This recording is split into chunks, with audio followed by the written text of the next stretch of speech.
और विचार करिए, संसार में कोई बचने वाला है? हाँ जी, कोई भी बचने वाला नहीं है। आया है सो जाएगा राजा रंक फकीर, आया है सो जाएगा राजा रंक फकीर, और कोई सिंहासन चढ़ चढ़ा और कोई बंधा जंजीर। ये कर्मों की खेती है। आपने अच्छे कर्म किए, अच्छे धार्मिक अनुष्ठान कराए, दान किया, पुण्य किया, कथाएं सुनी, यज्ञ करवाए, तो आपको सिंहासन पर चढ़ाकर दूत ले जाएंगे, भगवान के पार्षद ले जाएंगे।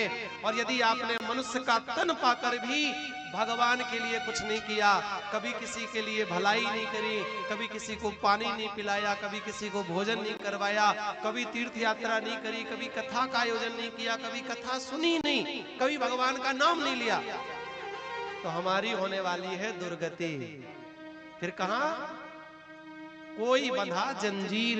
उसे फिर भगवान के जो दूत नहीं आते लेने, पार्षद लेने नहीं आते, भगवान के साले साहब के पास दूत आते हैं, यमराज। वो फिर पास में बांधकर, यम पास में बांधकर घसीटते हुए ले जाते हैं। बोलो राधे राधे। थोड़ा और जोर से बोलो, थोड़े और जोर से। इतनी भी ज्यादा हवा नहीं लेनी कि हाथ ही ना उठ पाए। हाँ देखो, अब बढ़िया। और हमारे पाटीदार जी ने बढ़िया, अब तो एसी भी फेल है जाएगा। वो धीरे धीरे आपको लगेगा वाह, यहीं पर बैठे रहना चाहिए। अब 4 घंटे की कथा 6 घंटे कर देना चाहिए। ये केवल कथा के लिए आनंद मिल रहा है आपको सारी चीजों का। ये मत सोचना कि ऐसी गलती मत करना। बोलो राधे राधे। थोड़ा और जोर से बोलो। आज सूत जी महाराज कहते हैं, शौनकादियो, काल ब्याल मुख ग्रासा त्रासाणेणा सहेतवे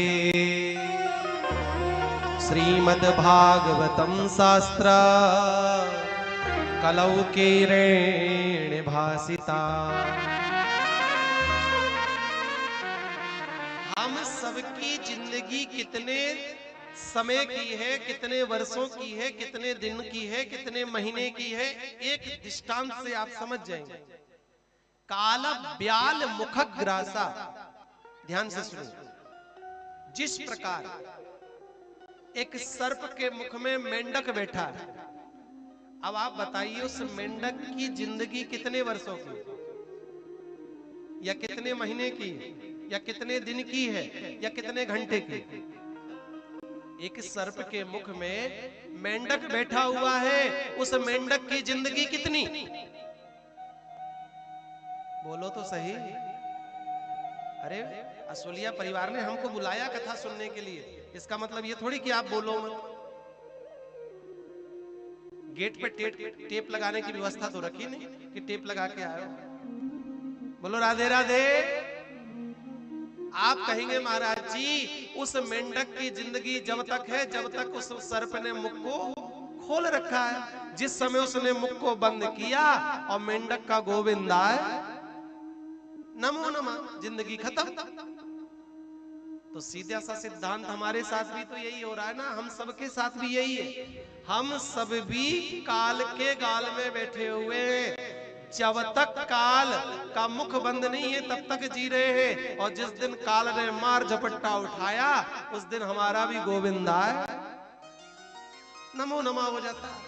कल तक जो हमारे साथ में पार्टी में बढ़िया डीजे में ठुमके लगा रहा था, बाजे में झूम झूम के नाच रहा था, सुबह होते ही पता चला क्या हुआ, अरे भैया रात में सो रहा था, सोते ही रह गया, उठा ही नहीं बिस्तर से, क्या हुआ? अब बीमारी तो बतानी पड़ेगी, वो साइलेंट अटैक आ गया। बीमारी तो एक बहाना है, और एक ना एक दिन सबको जाना है। बीमारी तो एक बहाना है। वो बहाना था कि अटैक आ गया, कि ये हो गया, वो हो गया, वो तो गया। जिंदगी का कोई भरोसा नहीं है भैया। इसलिए जिंदगी मिली तो भगवान की बंदगी में लगा दीजिए, यही जीवन का सार है।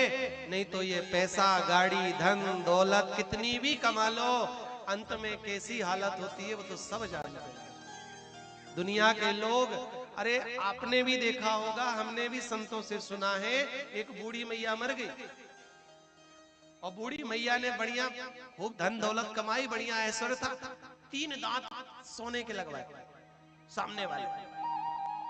अब सामने के सोने के दांत लगेंगे तो कम से कम 1-1 तोले के तो होंगे। बूढ़ी मैया तो रात में टपक गई। अब जब रात में टपकी तो उसी के बेटे ने ईंट उठाई और ईंट उठाकर मुंह में मारी और 3 दांत तोड़ के निकाल दिए। ये कोई दृष्टांत नहीं है, हकीकत बात आपको निवेदन कर रहा हूं। संतों से हमने सुना, उसी बेटे ने वो ईंट मारकर मां के मुख से वो 3 दांत सोने के निकाल लिए। क्यों? क्योंकि 3 दांत 3 तोले के थे और 3 तोला तो आज के समय में लाखों में पहुंच गया। अरे घर के लोगों की स्थिति कैसी होती है? आपने यदि कोई आभूषण पहन रखे हैं, रोते जाएंगे और धीरे से कान से कंडल खींचते जाएंगे। रो रहे और हाथ तो ऐसा चला रहे कि फाड़ देंगे कान को। हाथों से अंगूठी कब खींच लेंगे पता भी नहीं चलेगा। छोटा वाला कह रहा अंगूठी मेरी, तो बड़ा वाला कह रहा चैन मेरी। मझला वाला कह रहा था ठीक है, नीचे की जो सोने की पायल है वो मेरी। दुनिया बड़ी विचित्र है, बहुत विचित्र है।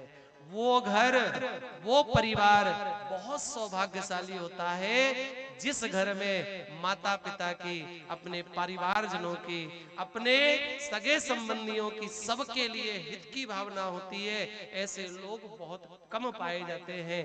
आज भी, आज ये पुनः हम देख रहे हैं 2-3 वर्ष की कथा, इतने वर्ष बीत गए। असोलिया परिवार में आज भी दोनों भैया, आज भी ऐसी इनकी मान्यता है दोनों भैया जी लोगों की कि बिना बाबूजी से पूछे कोई काम नहीं करते। जो भी कथा की बात होगी, चाहे सुनील भैया हो, ठीक है महाराज जी हम बाबूजी से बात करके आपको बताएंगे। छोटे भैया को बोलो भैया ऐसा है, ठीक है महाराज जी हम बाबूजी से बात कर लेते हैं फिर आपको बताएंगे।